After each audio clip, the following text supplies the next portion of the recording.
यह बिरहा जो आप लोग सुनने जा रहे हैं यूकी कैसेट चैनल के माध्यम से रमित भाई के देख रेख में यह बिरहा मैं गायक रामधार यादव प्रयागराज के धरती से आप लोगों तक भेज रहा हूँ।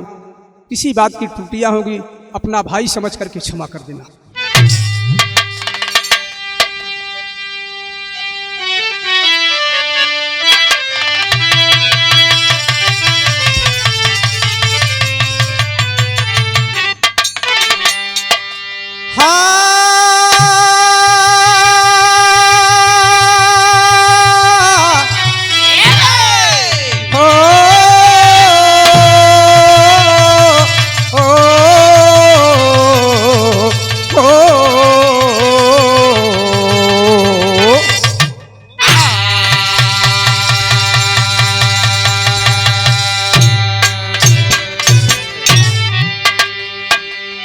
पहिने अवधपुर का ताज राजा चक्रमेन महाराज।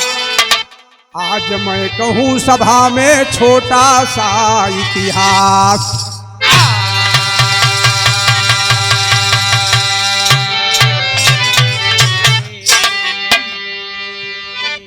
अयोध्या के राजा चक्रवेन महाराज चक्रवर्ती राजा थे इस धरती पर। आज उनकी एक छोटी सी कहानी मैं आप लोगों के सामने पेश कर रहा हूं साथियों। मास्टर गीत के लाइन बा,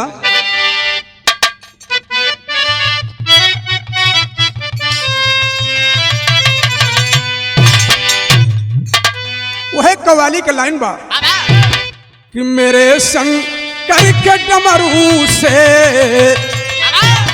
मेरे संग करके डमरू से डिमक डिम डिम निकलता है रे डिमक डिम। करके डमरू से डिमक डिम निकलता है, करके डमरू से डिमक डिम निकलता है, मेरे संग करके डमरू से डिमक डिम निकलता है।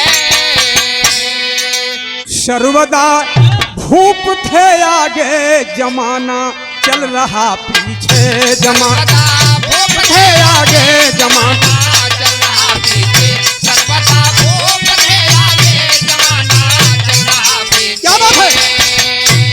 सर्वदा भूप थे आगे जमाना चल रहा पीछे रे जमाना, चल रहा पीछे रे जमाना चल रहा पीछे। आज की बात क्या बोलूं भविष्य कल का रहा नीचे, आज की बात क्या बोलूं भविष्य कल का रहा नीचे, आज की बात क्या बोलूं भविष्य क्या बात है? आज की बात क्या बोलूं भविष्य कल का रहा नीचे। देखें कहानी आप लोगों ने जरा सा ध्यान दी है। चक्रवेन महाराज से एक दिन उनकर रानी कहिन कि पूरा संसार अयोध्या में मेला देखे आवत लेकिन हमें सरकार कभो नहीं कहे। अच्छा तोहरे मन वाली बात बा तो तैयारी करा, कल सुबह जाए के मेला देखी आवा। राजा आदेश दे देन मंत्रियन के कल रानी मेला जाएंगी, इनके लिए तैयारी कर दो। पूरा तैयारी करके मंत्री महाफा ले आए और रानी सज धज के मेला के लिए तैयार होते हैं और जाते हैं।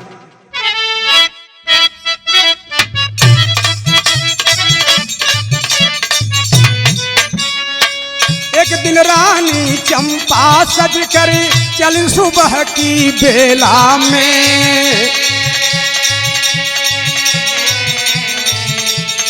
सारा नगर था उमड़ा देखो आज अवध के मेला में। स्वर्ग से भूषित रही सुशोभित रानी रथों के रेला में। अरे सुन के रानी दुखित भईनी एक शब्द था ठेली ठेला में।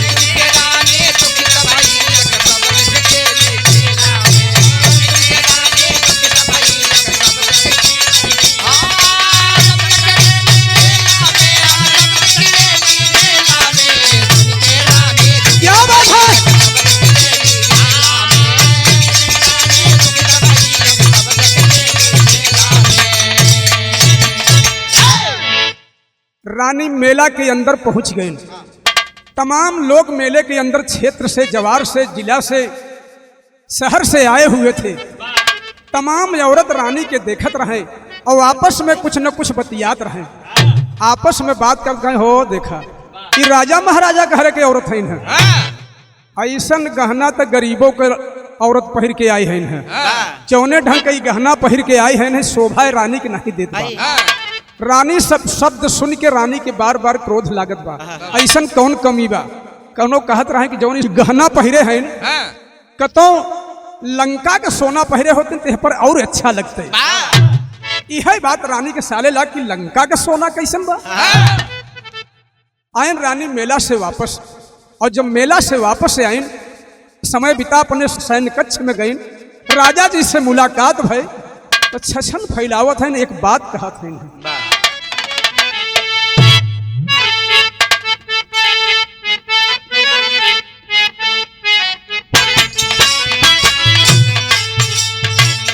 यही गीत के लाइन हो मास्टर बजान जौन, तो हर नाम लेके छोड़ा है जमाना, तो हर नाम लेके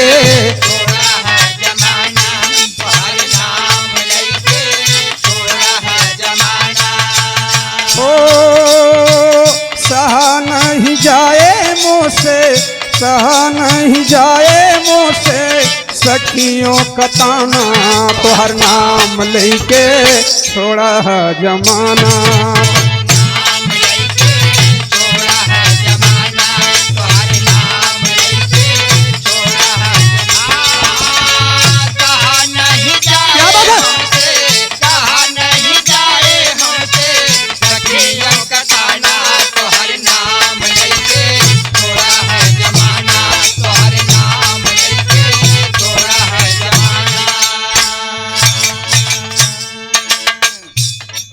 पहले जो होतिन, पहले जो होतिन लंका वाला सोना, पहले जो होते लंका वाला सोना, पहले जो होते लंका वाला सोना।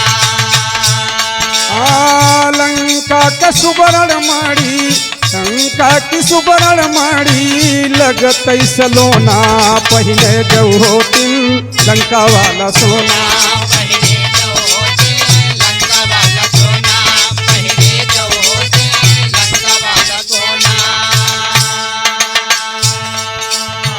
यह बात तो सुन के रानी के एकदम कोसत बार बार राजा से कहा था इन्हें, महल में छछन फैलाई दे।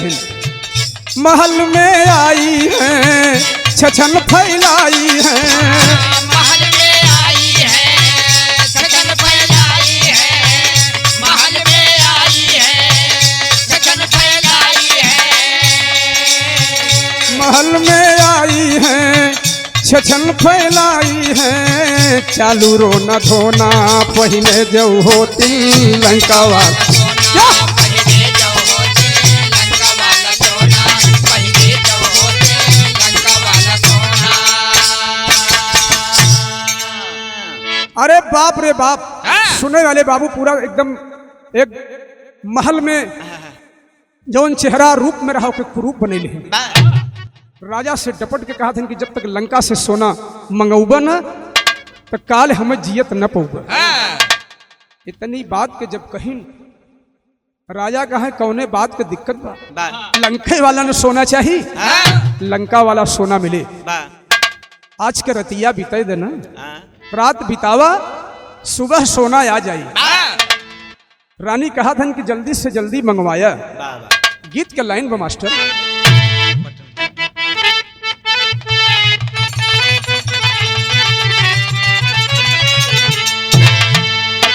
वह गीत बाई अपने जमाने में शारदा सिन्हा कई चमकल गीत रही है।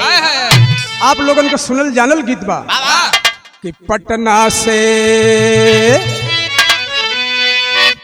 अरे पटना से, वो पटना से बैदा बोलाइदा, नजरिया गईली दहिया,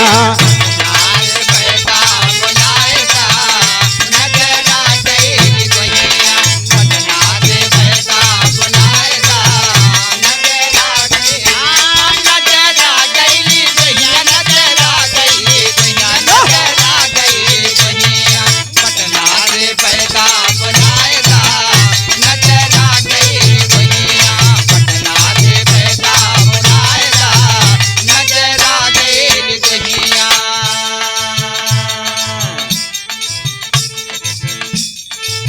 सुवर्ण मणि के मंगवाई दा,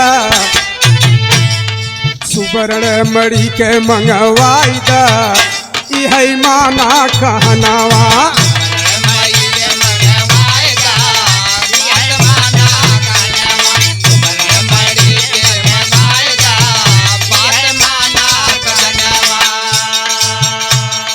मिलवा में जाके पिया सुनली में हनवा, मिलवा में जाके पिया सुनली में हनवा, मिलवा में जाके पिया सुनली में हनवा।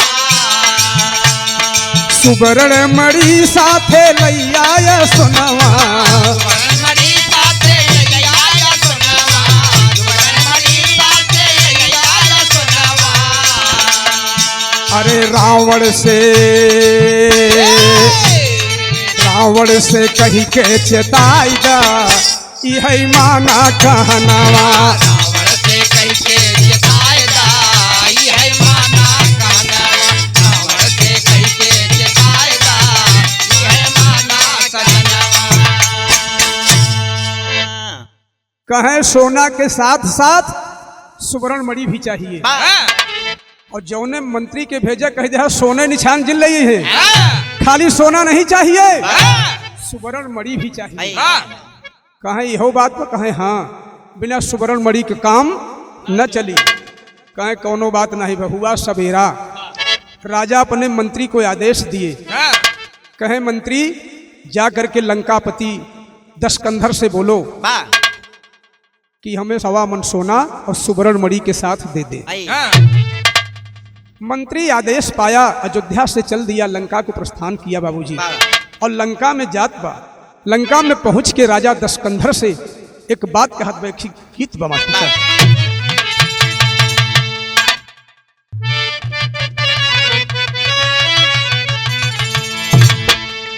सही हो, यह गीत हो। अपने जवानी के आलम में परम श्रद्धेय आदरणीय दादा राम कैलाश जी आवा करते रहे।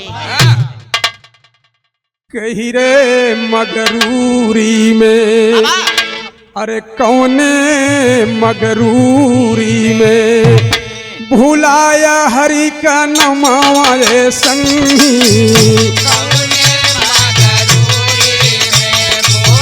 लाया हरि का नमावे संगी।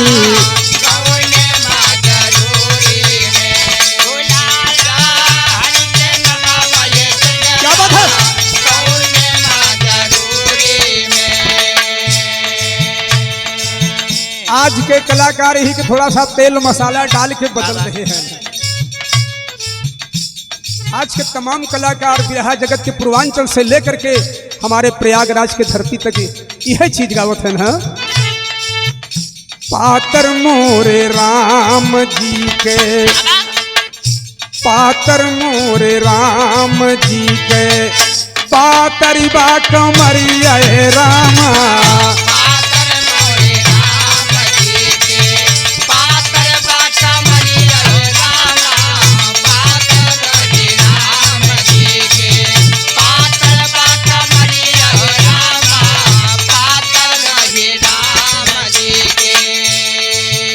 पातर मोरे राम जी के, पातर बा कमरिया राम।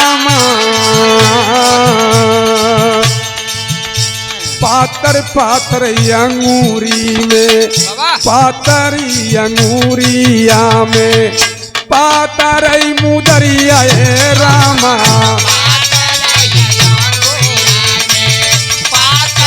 मुदरिया रामा।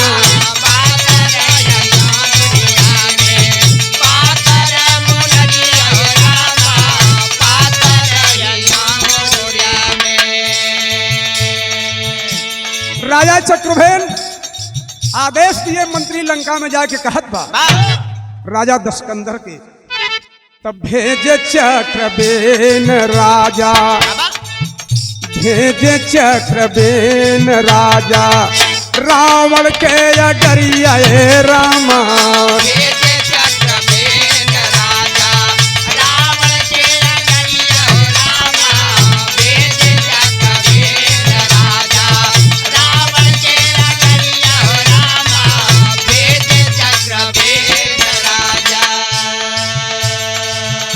भेज चक्रबेन राजा रावण के अडरिया राम।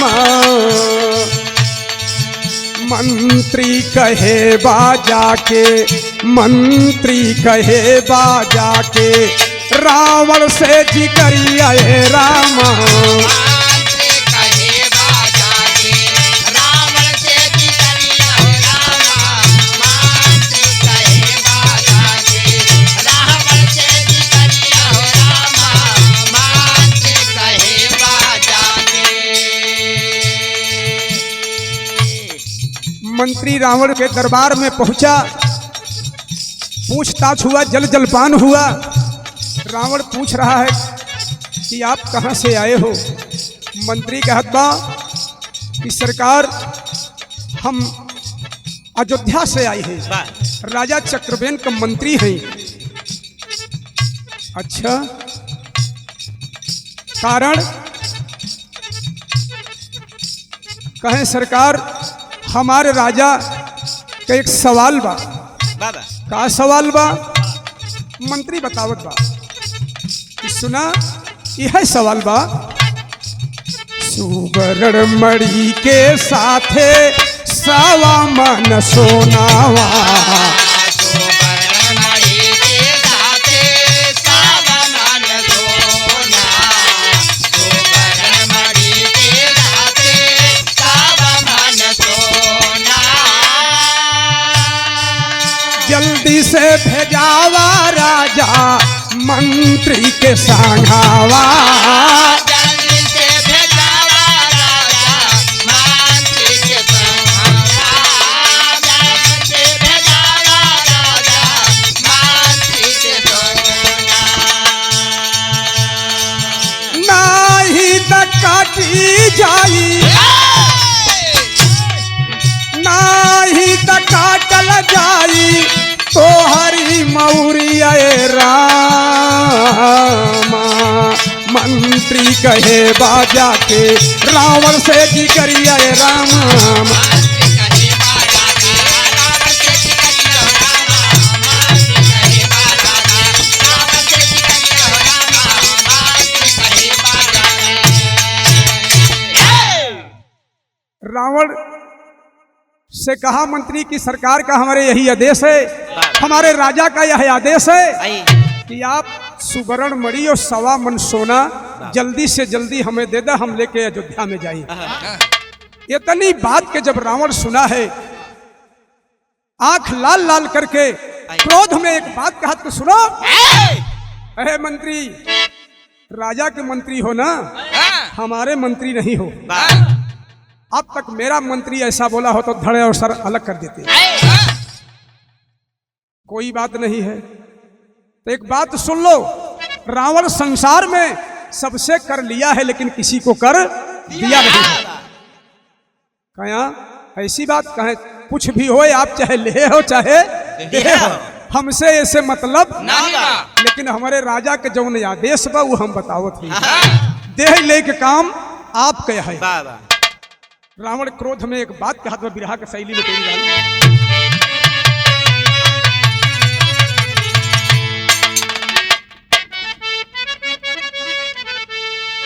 अरे रत्ती भर तो के सोना न मिले, अरे रत्ती भर तो के सोना न मिले। रामा रामा रामा रामा अरे मोर रामा, रत्ती भर तो के सोना न मिले।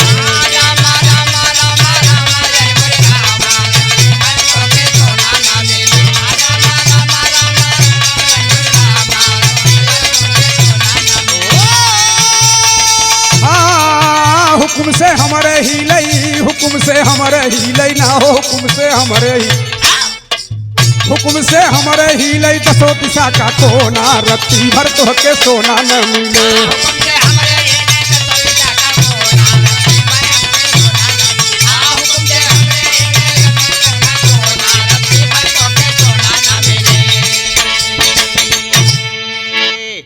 रावण लाल लाल आंख करके बोला, सुनो मेरे हुक्म से दसाएं दिशाएं हिलती हैं, मेरे आदेश का पालन कौन करता है? इंद्र करता है। पवन देव झाड़ू लगाते हैं, तुझे नहीं मालूम है? हाँ? इतनी छोटी बात ला करके राजा दशकंधर से बोल रहे हो?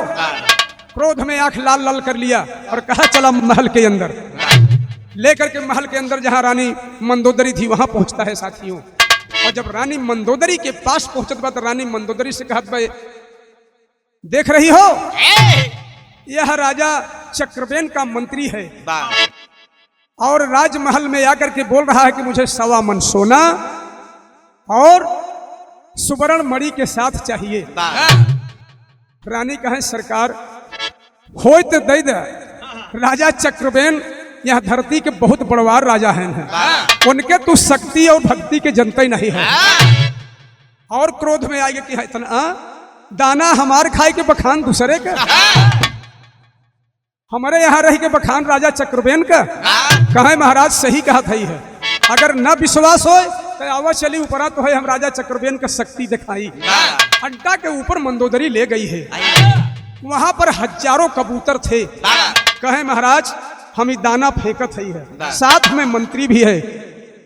कहे मंत्री चला, मंत्री को लिवा करके अंटा के ऊपर पहुंचा। हजारों कबूतर थे साथियों, दाना को फेंक दिया। कहे सरकार पहले तोहरे नमुआ ले क्या कहे बोलो। मंदोदरी धर्मवती पत्नी अपने पति का नाम पहले लेती है कि ए कबूतरों, एक बार हमारे राजा जी के नाम से आप लोग दाना चुगना बंद कर दो। जब इतनी बात को कहती है मंदोदरी, कौन कबूतर सुनने वाला बा? कोई कबूतर दाना बंद नहीं किया, सब चुग रहे हैं। रावण हक्का बक्का हो गया। कहे अब शक्ति देखे चाहता तो चक्रबेन का नाम लेते ही है। मंदोदरी कहे कि राजा चक्रबेन के नाम से आप लोग दाना चुगना बंद कर दो।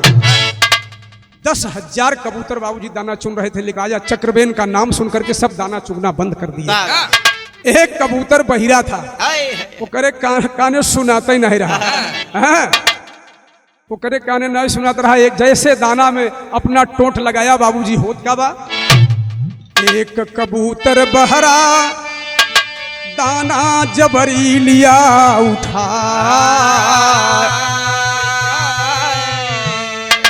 चक्रबेन का बान आकर के सर को दिया अलगा।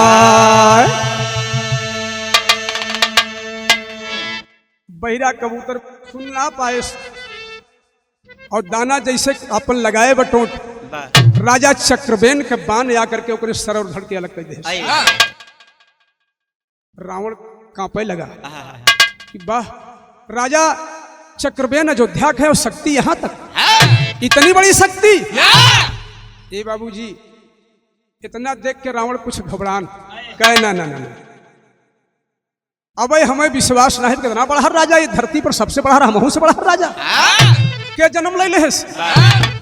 मंत्री के लिया के नीचे आए। मंत्री कहे सरकार अब न विश्वास हो तो चला हम दूसर तो है एक और झलक दिखावत है। मंत्री के साथे चल दें। कहे आवो चली दरिया के किनारे, समुद्र के किनारे एक झलक तो है हम और दिखा दे, तो हर इच्छा हो दे या जिंद है, लेकिन हमारे राजा के अंदर कितनी बड़ी शक्ति बा ओके देख चला।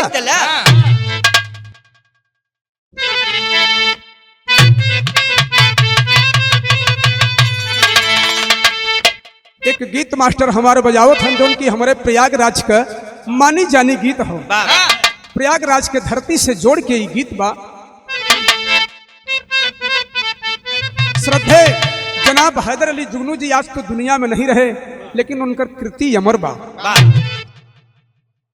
अरे राम झकोरा मारे झूलनी, अरे झकोरा मारे झूलनी, साड़ी लहराई हो झकोरा मारे झूलनी।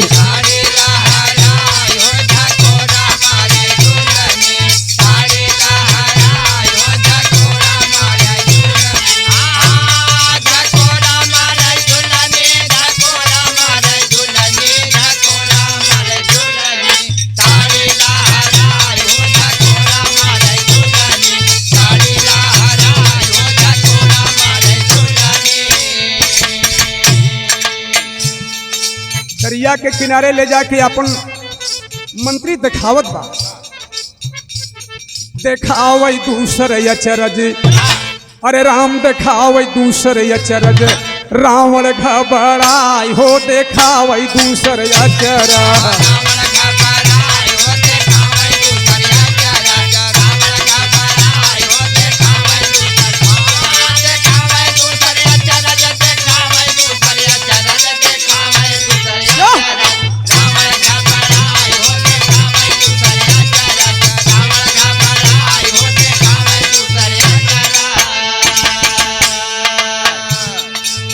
बालू का एक लंका, बालू का एक लंका मंत्री तब बनाए, बालू का एक लंका मंत्री तब बनाए, बालू का एक लंका मंत्री तब बनाए। चक्रबेन राजा, हाँ हाँ चक्रबेन राजा वाली शक्ति दिखाए, चक्रबेन राजा वाली शक्ति दिखाए, चक्रबेन राजा वाली शक्ति दिखाए। कोना एक ठी बालू वाला हो, कोना एक ठी बालू वाला दिया तब गिराए हो देखावई दू,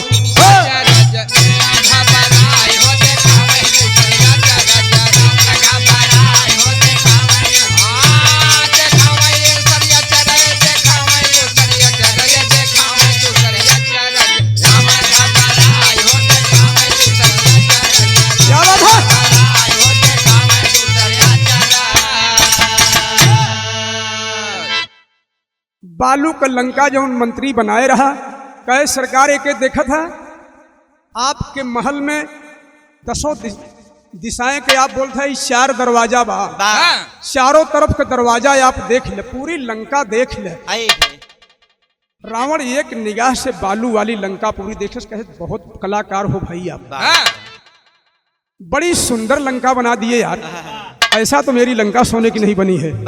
कहे तो कहा समझत है हम कौनो कमजोर राजा का मंत्री है का, कहा अब सरकार तो देखा दूसरो अचरज देख ले, एक कैती के हम एक कोना गिरावत है, कहा इससे क्या होगा, कहा गिरावत है, देखा ना एक कोना गिरा दिया, और जब एक कोना बालू वाली मंत्री गिराए दे तो कहा सरकार एक कोना तोहार सोने वाली लंका उठामान हो गए, कहा इतनी बड़ी शक्ति, कहा तो का बतावत रहे इतना टाइम तक हम, हाँ ई मंत्रियाना करत करत हमार बार थोड़ी पागबा, इतना कमजोर समझ ले है हम हमारे राजा के, कहे जाए के देखा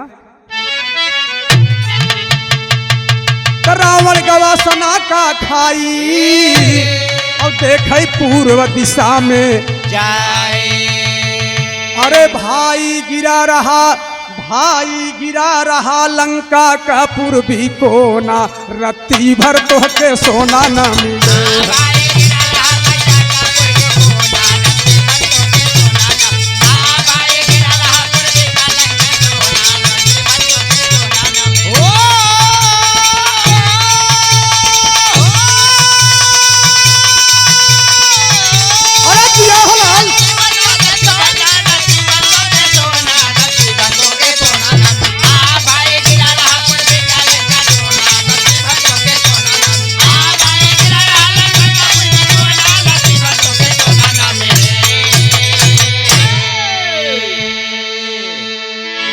रावण जाय के देखे एक कोना ढाहोमान हो रहा है। रावण तुरंत भाग करके दरिया के किनारे पहुंचा मंत्री के पास, कहे अब रहे जो सरकार अब दूसर कौनो कोना मत गिराया, नहीं तो कहाँ रहा, कहे तब कहे आवो चली हमारे साथे, लिया करके मंत्री को पहुंचा है राजधानी में, अपने मकान पहुंचा है, कहे कितना चाहे, कहे बस जितना आदेश बा उतना ही हमें चाहत ना, सुवर्ण मणि आप दे दीजिए और 1.25 मन सोना, इससे हम तिल भर ज्यादा नहीं लेंगे। कहे ठीक है महाराज, बांध ले सोना के खदान में ले जाए के रावण खुदाई दे, कहे 1.25 मन बांध ले चाहे 1.25 कुंटल। सुवर्ण मणि आदेश दिया, मंदोदरी को ला करके सुवर्ण मणि को मंदोदरी दे देती है। सुवर्ण मणि 1.25 मन सोना लेकर के मंत्री लंका से प्रस्थान किया, और बतावत का बाटे है रावण से चलते चलते एक बात बतावत बाटे का सुन ले।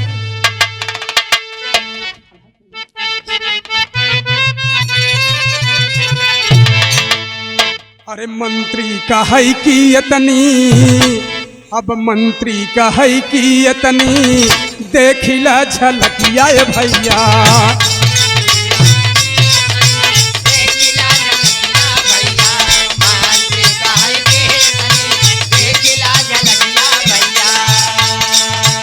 बालू वाली लंका सारी, बालू वाली लंका जब ते बई हो गिरा।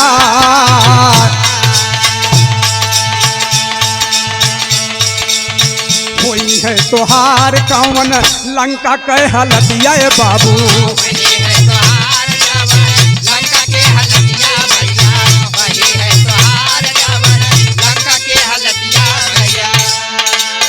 चाह बैत लंका कुलिया पध में चली जा।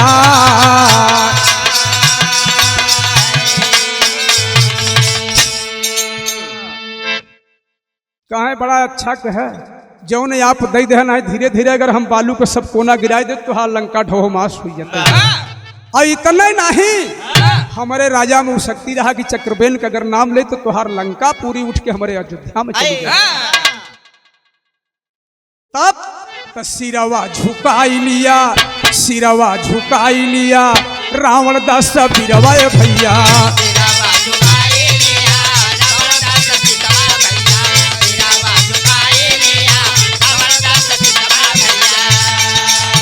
सुवर्ण मणि के साथे, सुवर्ण मणि के साथे सोना दिया ला।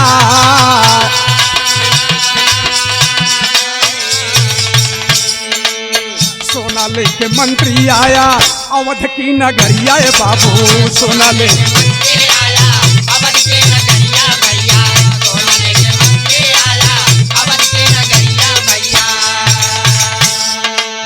राजा के दिए राजा मन में हर्षा।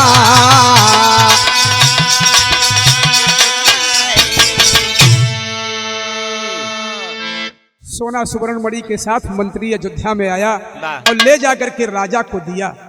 राजा बड़ा खुशी भैन, और खुशी होकर के राजा सुवर्ण मणि सवा मन सोना ले जाकर के अपने रानी के सामने पटक दे। कहे लखो बनवाई ले चवन तोहरे इच्छा में हो। पैर से लेकर के सर तक बनवाऊ तू कहे नहीं। अब कौने बात की कमी बा। रानी देखी न गहना एकदम बनवाइन है और का करत है। आखिरी खड़ी के लाइन बा।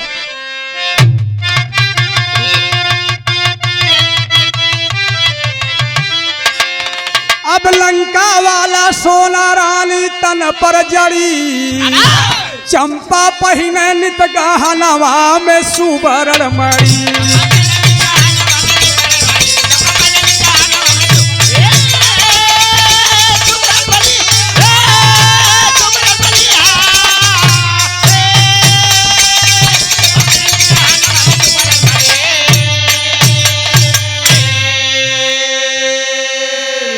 सुवर्ण मणि का नाम अरे चूड़ामणि कहाई। वही सुवर्ण मणि जो लंका से आई थे उसी का नाम बाबूजी चूड़ामणि बताया गया। तो सुवर्ण मणि का नाम अरे चूड़ामणि बताई। दशरथ दी दिए हैं सीता को मुँह दिखाए। अब मंगल कबीरों के अपने सब दल की कड़ी, तो मंगल कबीरों के अपने सब दल की कड़ी। तो चंपा पहिने नित गहनवा में सुवर्ण मणि।